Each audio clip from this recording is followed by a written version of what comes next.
안녕하세요. 강의 힐링 캠핑 TV를 운영하는 박찬무입니다. 오늘은 들기름, 효능은 아주 뛰어나지만 이렇게 먹으면 큰 병 옵니다 라는 주제를 가지고 말씀드리겠습니다. 여러분, 들기름은 우리의 식생활과 뗄래야 뗄 수 없을 만큼 아주 밀접한 관계였지요. 예를 들면 우리 조상 대대로 전통적으로 나물이라든가 무침에 활용해 왔다거나 또는 김을 먹을 때 발라 먹었다거나 전을 부칠 때 활용해 왔다거나 그리고 양념장으로 많이 사용해 왔지요. 그런데 여러분, 들기름이 영양학적인 면에서 우리 몸에 얼마나 중요한 영양소를 지니고 있는지 아십니까? 혹시 여러분 중에 그 영양소가 무엇인지 아시나요? 바로 오메가3 지방산이 아주 풍부하다는 점입니다. 그럼 여러분, 오메가3 지방산이 우리 몸에서 얼마나 중요한지 아시나요? 놀라지 마십시오. 여러분, 우리 몸의 기본 단위는 무엇으로 되어 있는지 아시지요? 여러분이 다 아시다시피 우리 몸은 세포로 구성되어 있습니다. 그리고 그 세포를 둘러싸고 있는 것이 바로 세포막이지요. 그 세포막의 지방이 오메가3와 오메가6 비율이 1대1로 구성되어 있으면 산소가 세포 속으로 쉽게 통과하지만 오메가6 비율이 지나치게 높으면 세포막이 딱딱해져 산소가 세포 속으로 들어가지 못해 세포가 죽거나 제 기능을 못한다고 합니다. 그래서 많은 세포가 제 기능을 못하게 된다면 우리 몸은 많은 질병에 걸려 죽게 될 것입니다. 그런데 의학자들에 의하면 오늘날 대부분의 사람들의 경우 오메가3와 오메가6 비율이 1대10에서 1대25 정도로 구성되어 있다고 합니다.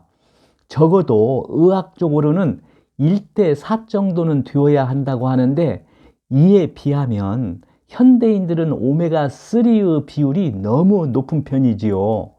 그래서 전문가들은 평소에 세포가 건강하려면 우리가 오메가3가 많이 들어있는 음식을 먹어야 한다고 합니다. 이처럼 우리 건강에 아주 중요한 오메가3가 바로 들기름에 듬뿍 들어있다는 것입니다. 어떠세요? 여러분, 참으로 놀랍지 않습니까?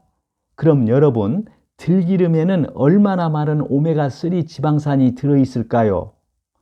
들기름에는 오메가3 지방산 함량이 54%에서 60%나 들어있다고 합니다.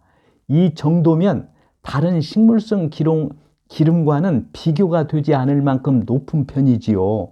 그런데다가 오메가6 지방산은 14%로 다른 식물성 기름보다 상대적으로 월등히 낮은 편입니다. 어떠세요? 놀랍지요? 그런데 여러분, 더욱 놀라운 점이 한 가지 또 있습니다. 그것이 바로 우리 몸은 다양한 지방산을 스스로 합성할 수 있지만 오메가3 지방산은 우리 몸이 스스로 합성하지 못한다는 사실입니다. 그래서 오메가3는 반드시 우리가 매일 먹는 음식을 통해서 섭취해야 한다는 필수 지방산이라는 점입니다. 영상 제작자는 이런 점을 고려한다면 그 어느 식품보다 들기름은 우리 몸에 아주 중요한 건강식품이라고 할 수 있다고 봅니다. 그래서인지 옛날부터 지혜로운 우리 조상님들이 전하는 바에 의하면 백발이 다 된 노인이 들깨를 매일 꾸준히 먹었더니 흰머리가 검은색 머리로 바뀌었다는 이야기가 있을 정도입니다. 여러분, 참으로 놀랍지 않습니까? 이 말은 무엇을 의미할까요? 영상 제작자의 생각으로는 이 말은 바로 들깨에는 그만큼 뛰어난 효능이 있음을 의미한다고 봅니다. 그래서 오늘은 들기름의 효능을 먼저 알아보고 이어서 들기름을 잘못 섭취했을 경우 왜 큰 병이 오는지 말씀드리겠습니다. 그리고 끝으로 들기름의 올바른 섭취 방법과 보관법에 대해서 말씀을 드리겠습니다. 그럼 먼저 들기름의 효능에 대해서 말씀드리겠습니다. 첫 번째로 들기름의 효능은 오메가3 성분이 풍부하다는 점입니다. 여러분, 영상 제작자가 앞에서 방금 오메가3가 우리 몸에 얼마나 중요한지 말씀드렸지요. 즉, 우리 몸의 기본 단위는 세포인데 이 세포막을 구성하고 있는 것이 지방이고 그 지방 성분 중 오메가3의 지방 함량이 낮으면은 세포막이 단단해져서 산소가 세포막 속으로 들어가지 못해 세포가 제 기능을 못하게 되어 이로 인해 많은 질병이 유발된다고 했지요. 예를 들면 심혈관 질환이라든가 암이라든가 뇌경색이라든가 기타 치매 등을 들 수 있습니다. 그래서 영상 제작자의 생각으로는 오메가3 지방산이 많이 함유된 들기름을 꾸준히 적정량을 어르신들께서 드시면 이러한 질병을 예방한다거나 치료하는 데 많은 도움이 되리라고 봅니다. 두 번째로 들기름의 효능은 뇌 건강에 도움을 주어 치매를 예방해 줍니다. 여러분, 지방이라고 해서 건강에 다 좋지 않을까요? 아닙니다. 특히 식물성 기름에 들어있는 불포화 지방산은 우리 건강에 아주 좋은 효능을 갖고 있지요. 그럼 여러분, 어떤 좋은 효능이 있을까요? 먼저 불포화 지방산은 혈액의 흐름을 도와 혈액순환을 좋게 합니다. 그리고 콜레스테롤 수치를 떨어뜨려 줍니다. 그러니까 자연히 고혈압이라든가 혈전 생성이라든가 또는 심근경색증 감소 등에 도움을 주지요. 그리고 불포화 지방산은 주로 우리 몸의 세포막을 형성하는 데 특히 뇌에 가장 많이 분포되어 있습니다. 그럼 여러분, 이러한 좋은 효능을 가진 불포화 지방산인 오메가3가 듬뿍 들어있는 들기름은 뇌 건강에 어떤 효능이 있을까요? 당연히 들기름 섭취는 뇌 혈류 흐름을 좋게 하겠지요. 또 하나 생각해 볼 수 있는 점은 1000억 개나 되는 뇌의 신경세포 세포막 형성에 오메가3 지방산 함량이 높아지기 때문에 각 세포에 산소 공급이 잘 되어 뇌 건강과 뇌 발달에 아주 좋습니다. 그래서 영상 제작자는 들기름의 적정량의 꾸준한 섭취는 나이 드신 어르신들의 치매 예방에 많은 도움이 되리라 확신합니다. 참고하시기 바랍니다. 세 번째로 들기름의 효능은 빈혈을 막아주는 효과가 있습니다. 여러분, 어려운 질문이겠지만 빈혈이 왜 생기는지 혹시 아시나요? 다양한 요인이 있겠지만 의학적으로는 피 속의 적혈구가 부족하기 때문에 생긴다고 합니다. 그럼 여러분, 적혈구가 우리 몸에서 어떤 역할을 하는지 아십니까? 바로 적혈구는 우리 몸의 각 장기에 산소를 공급해주는, 운반해주는 역할을 하지요. 그렇다면 빈혈의 증상은 우리 몸의 각 장기에 산소가 잘 공급되지 않아서 생기는 것이라고 할 수 있겠지요. 그런데 들기름은 앞에서 영상 제작자가 말씀드린 것처럼 불포화 지방산으로 혈액순환을 좋게 하기 때문에 빈혈을 예방해 주는데 효과가 있고, 또 들기름은 피를 만들어주는 조혈작용도 하기 때문에 빈혈 예방에 아주 좋은 효능이 있는 것으로 알려져 있습니다. 그래서 영상 제작자의 생각으로는 들기름을 꾸준히 섭취하면 혈액순환이 원활하게 이루어지게 되고, 이로 인해 우리 몸의 각 장기에 산소 공급이 잘 되어 빈혈은 차츰 개선되리라고 봅니다. 참고하시기 바랍니다. 네 번째로 들기름의 효능은 항염증 작용입니다. 여러분, 영상 제작자가 여러분들께 질문 하나 드려도 될까요? 우리 몸에 세균이나 바이러스가 침투하면 감염 부위에 무엇을 일으킬까요? 바로 염증을 일으키지요. 그럼 왜 염증을 일으킬까요? 우리 몸을 세균의 침투로부터 보호하기 위해서입니다. 이때의 염증을 급성염증이라고 하지요. 그러니까 급성염증은 우리 몸을 보호하기 위한 방어 기제라고도 할 수 있어요. 그렇죠. 그런데 문제는 이런 염증이 장기간 몸속에 쌓이면 어떻게 될까요? 바로 만성염증이 됩니다. 만성염증이 각종 성인병이라든가 심혈관 질환이라든가 암이라든가 류마티스 관절염이라든가 심리혈관 질환 등을 유발하게 됩니다. 어떠세요? 참 무섭죠? 그래서 일부 의학자들은 만성염증을 뭐라고 하시는지 아십니까? 바로 만병의 근원이라고까지 합니다. 그런데 놀라운 점은 들기름 속에 다량으로 함유된 로즈마린산 성분은 항염 작용이 아주 뛰어난 것으로 알려져 있습니다. 그래서 영상 제작자의 생각으로는 류마티스 관절염 환자라든가 또는 관절염이나 각종 성인병으로 고생하시는 분들이 들기름을 꾸준히 장기적으로 드시면 효험을 볼 수 있다고 봅니다. 참고하시기 바랍니다. 다섯 번째로 들기름의 효능은 노화 예방과 흰머리를 억제해 줍니다. 여러분, 우리를 늙게 하는 노화의 주범이 무엇인지 아시죠? 바로 활성산소죠. 왜 그럴까요? 활성산소는 우리의 세포를 손상시키고 또 재생을 못하게 하기 때문에 만병의 근원이 될 뿐만 아니라 우리 몸을 늙게 만듭니다. 그래서 활성산소를 노화의 주범이라고 하지요. 그런데 여러분, 놀랍게도 들기름에는 활성산소를 없애주는 비타민 E와 감마 토코페롤 성분이 풍부하게 함유되어 있습니다. 어떠세요? 놀랍지요? 그래서 들기름은 노화를 늦추어주는 효능이 뛰어납니다. 또 하나 여러분, 우리를 늙게 보이는 것 중 하나가 무엇입니까? 흰머리잖아요. 그런데 들기름을 꾸준히 섭취하면 흰머리가 나는 것을 억제해 준다고 합니다. 이 또한 놀라운 사실이죠. 그럼 왜 그럴까요? 들기름에 많이 함유된 오메가3 불포화 지방산 성분들이 모근 주위의 혈액순환을 도와 모근에 풍부한 산소와 영양을 공급해 주기 때문이지요.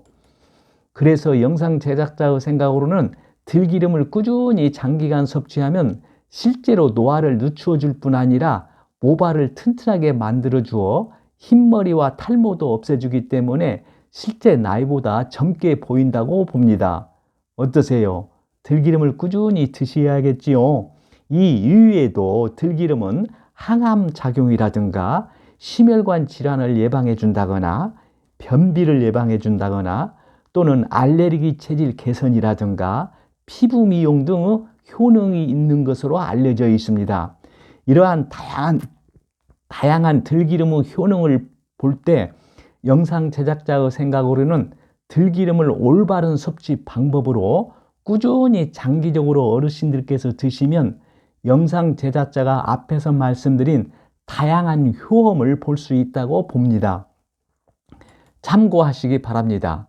한 가지 영상 제작자가 또 강조하고 싶은 점은 들기름은 약이 아니고 음식이기 때문에 꾸준히 드셔야 그 효험을 볼 수 있다는 것을 잊지 마시라고 꼭 당부드리고 싶습니다. 여러분, 다음은 잘못 짠 들기름을 섭취할 경우 왜 큰 병이 생기는지 그 이유를 말씀드리겠습니다. 어떠세요? 참 궁금하지 않습니까? 그 이유는 결론부터 말씀드리면 높은 온도에서, 즉 고온에서 오래 볶아 짜낸 들기름일수록 발암물질인 벤조피렌이 더 많이 생성되기 때문이지요. 여러분, 벤조피렌이 얼마나 무서운 물질인지 혹시 아십니까? 놀랍게도 세계에서 가장 권위 있는 건강 관련 기구인 세계보건기구, 즉 WHO에서 벤조피렌을 1군 발암물질로 규정했습니다. 여기서 1군 발암물질이란 암을 확실히 일으키는 물질이라는 뜻입니다. 여러분 어떠세요? 참으로 무섭지 않습니까? 우리가 들기름을 만들기 위해서 들깨를 볶아 짤 때는 들기름을 볶아 짤 때는 110에서 140C도를 권장하고 있다고 합니다. 그런데 많은 사람들 중 일부는 더 높은 온도에서 볶아 짜줄 것을 요구하지요. 그것이 바로 문제입니다. 그럼 일부 사람들은 왜 그런 요구를 할까요? 여러분 생각은 어떻습니까? 바로 높은 온도에서 짤수록 들기름이 더 고소하기 때문이지요. 그리고 들기름의 양도 더 많아지기 때문입니다. 영상 제작자의 생각으로는 이처럼 고온에서 짜면 짤수록 발암물질이 더 많이 나온다는 사실을 모르기 때문에 아닌가 하는 생각을 해봅니다. 이 영상을 보시는 어르신들께서는 이런 요구를 절대 하지 마시라고 영상 제작자가 당부드립니다. 이와 관련하여 어르신들의 이해를 돕기 위해 이와 관련된 실험 사례를 하나 소개해 드리겠습니다. 실험 사례는 이렇습니다. 먼저 약 800g의 들깨를 각각 준비한 후에 120도와 300도로 볶기 시작했습니다. 먼저 120도에서 볶아진 들깨를 넣고 차규기를 가동시켰습니다. 그 다음에는 300도에서 볶아진 들깨를 차규기에 넣고 기름을 짜기 시작했습니다. 이 둘은 온도 차이에 따라 들기름의 색깔과 기름의 양은 어떻게 달라지게 나타날까요? 먼저 기름의 색깔을 비교해 보면 120도에서 짠 들기름의 색깔은 투명한 갈색 기름이 나왔고 300도에서 짠 기름은 탁한 색의 기름이 나왔습니다. 그리고 기름의 양은 당연히 300도로 볶은 들깨의 기름의 양이 120도로 볶은 기름의 양보다 훨씬 많았지요. 그런데 여러분, 여기서 우리가 관심을 가져야 할 부분은 온도 차이에 따라 두 기름에서 생성되는 발암물질인 벤조피렌의 함량이 어떻게 차이가 나는가를 보아야 한다는 것입니다. 어떻게 차이가 났을까요? 실험 결과 120도로 볶은 들기름에선 0.56 ppd로 안전했지만 300도로 볶은 들기름에서는 1.62 ppd로 상대적으로 많은 양의 벤조피렌이 나왔습니다. 어떠세요? 참으로 놀랍지요? 이 실험 결과에서 확실히 알 수 있는 것은 들깨는 볶는 온도가 높을수록 기름의 색깔도 탁해지고 그리고 발암물질인 벤조피렌의 양이 증가한다는 사실입니다. 참으로 놀랍지 않습니까? 이 실험을 통해 영상 제작자가 강조하고 싶은 점은 고온에서 짠 들깨 기름을 많이 섭취할 경우 발암물질인 벤조피렌이 많이 나오기 때문에 고온에서 짠 들기름은 절대 드시지 말아야 한다는 점입니다. 이 점을 꼭 기억하셔야 한다고 영상 제작자는 힘주어 말씀드립니다. 여러분, 이제 고온에서 짠 들기름을 섭취할 경우 왜 큰 병이 생기는지 그 이유를 확실히 아시겠지요? 다음은 들기름의 섭취 방법에 대해서 말씀드리겠습니다. 여러분, 들기름을 어떻게 섭취하는 것이 효과적일까요? 모든 음식이 그렇듯이 아무리 좋은 음식이라 하더라도 많이 드시면 부작용이 생깁니다. 들기름도 과하게 섭취할 경우 설사나 구토 등이 나타날 수 있습니다. 또 한 가지 주의해야 할 점은 들기름은 열량이 100g당 880칼로리나 됩니다. 한마디로 말씀드리면 에너지 효율이 높은 편이지요. 그래서 과다 섭취 시에는 체중 증가를 가져올 수 있습니다. 그럼 여러분, 하루 적정량은 얼마 정도가 좋을까요? 숟가락으로 반 숟가락 정도인 5g 정도가 적당하다고 합니다. 참고하시기 바랍니다. 그럼 여러분, 하루 중 시간대로 말하면 어느 때 섭취하는 것이 가장 좋을까요? 영상 제작자의 경험으로는 아침 공복에 드시는 것이 좋다고 봅니다.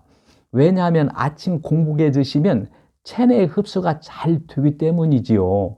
만약에 공복에 드시기 어려우시면 요리할 때 넣어 드셔도 좋습니다. 예를 들어 샐러드에 뿌려서 드셔도 되고 나물을 무칠 때 넣어 드셔도 좋고 그리고 한 가지 주의해야 할 점이 있습니다. 들기름은 열을 가하면 많은 영양소가 파괴되기 때문에 이 점을 주의해야 합니다. 예를 들면 계란 후라이를 한 후에 그 위에 들기름을 살짝 뿌려서 드시면 열로 인한 손실을 막을 수 있습니다. 영상 제작자의 생각으로는 들기름은 열을 받으면 많은 영양소가 손실되기 때문에 되도록이면 요리할 때 들기름에 열이 가해지지 않도록 나물을 무쳐 먹거나 비빔밥이라든가 김밥이라든가 주먹밥 등을 만들 때 들기름을 넣어 드시면 고소한 맛도 유지되면서 영양소도 제대로 흡수하는 효과를 볼 수 있다고 봅니다. 참고하시기 바랍니다. 다음은 끝으로 들기름 보관법에 대해서 말씀을 드리겠습니다. 들기름을 어떻게 보관해야 산패되지 않고 가장 안전할까요? 여러분, 들기름은 다른 기름보다 산패가 잘 되기 때문에 보관 방법에 신경을 많이 써야 합니다.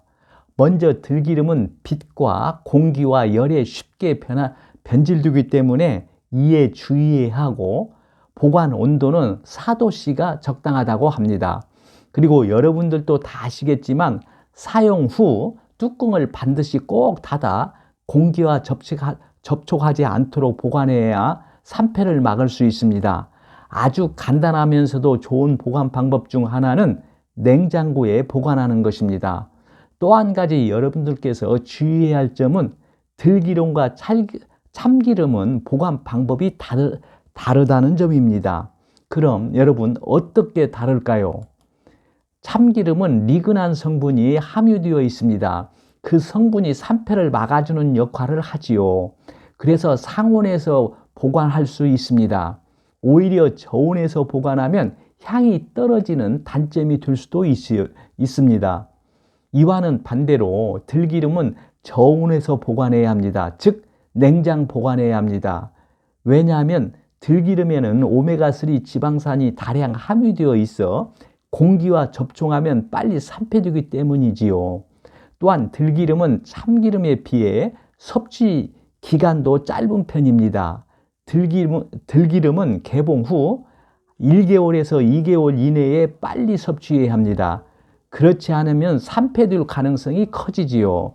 그런데 여러분, 영상 제작자가 어르신들께 들기름도 오래 두고 먹었을 경우 들기름도 오래 두고 먹을 수 있는 좋은 팁 하나를 소개해 드리고자 합니다. 이렇게 하면 됩니다. 들기름과 참기름을 8대 2의 비율로 섞어 보관하는 것입니다. 즉 들기름을 8로 하고 참기름을 2로 섞어 보관하는 것입니다. 이렇게 하면 서로 부족한 영양소도 보충될 뿐만 아니라 맛도 더 좋아집니다.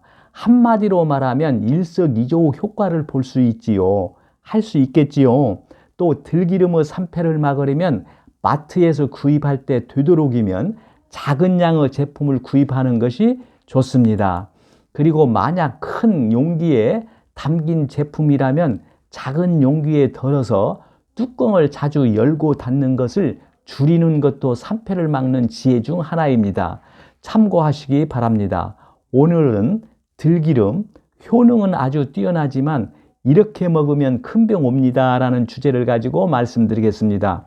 끝으로 오늘 내용을 정리한 영상을 보면서 마치겠습니다. 오늘 내용이 공감되시면 구독과 좋아요를 눌러주세요. 시청해 주셔서 감사합니다. 좋은 날 되세요.